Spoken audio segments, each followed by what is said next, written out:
Donc, nous allons voir les matrices triangulaires inférieures, les matrices triangulaires supérieures et les matrices diagonales. Une matrice triangulaire inférieure, c'est quoi? C'est une matrice carrée dont les éléments qui sont au-dessus de la diagonale sont nuls. Les éléments, bien les coefficients, les mawjoudines, fouq la diagonale sont tous nuls. Donc, on a la forme suivante. Donc, on a les éléments de la diagonale A11, A22 jusqu'à ANN. Les éléments qui sont le four sont colonnes nulles. Ok, dans ce cas, ça met une matrice triangulaire inférieure.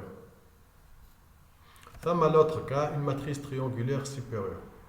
Dans le cas, les éléments qui sont au-dessous de la diagonale sont tous nuls. Donc, on a la forme suivante. Donc, on voit que les éléments, les colonnes, les tahtes la diagonale, les colonnes, ils ont la valeur 0. Donc, c'est une matrice triangulaire supérieure. Et ensuite, on a les matrices diagonales, qui sont des matrices triangulaires inférieures et supérieures. Ça veut dire quoi? Ça veut dire tous les éléments qui n'appartiennent pas à la diagonale, ils sont des zéros. Donc, des exemples. On a un exemple de matrice triangulaire inférieure. Donc, le premier exemple à gauche, on a la diagonale fait les valeurs 4, moins 1, 3. Les valeurs qui sont le four au-dessus de la diagonale sont 0. Donc, c'est une matrice triangulaire inférieure. Le deuxième cas, bon, quand on a la diagonale fait 5, moins 2, on a 0 qui est au-dessus de la diagonale. Ok, donc c'est une matrice triangulaire inférieure. Exemple de matrice triangulaire supérieure. Donc la diagonale, on a 1, moins 1 et moins 1.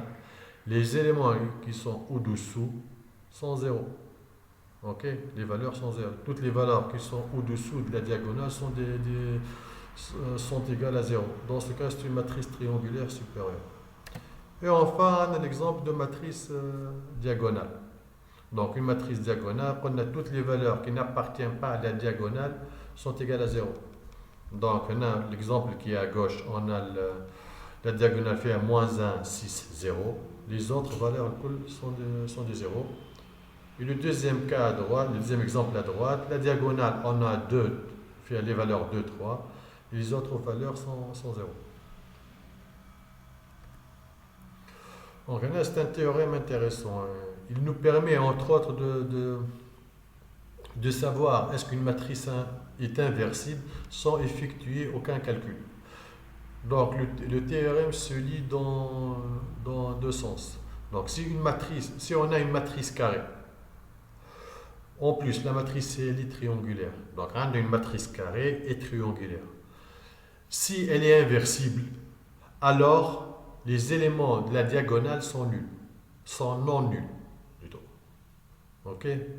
Donc si on a une matrice carrée et la matrice elle est triangulaire, si la matrice est inversible, alors tous les éléments de la diagonale sont tous différents de 0. C'est le premier sens.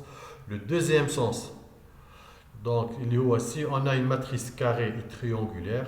Si tous les éléments de la diagonale sont différents de 0, alors elle est inversible.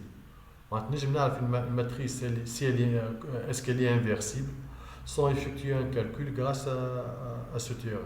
Et dans la matrice, elle est carrée et triangulaire. En plus, les éléments de la diagonale sont différents de 0, alors la matrice est inversible.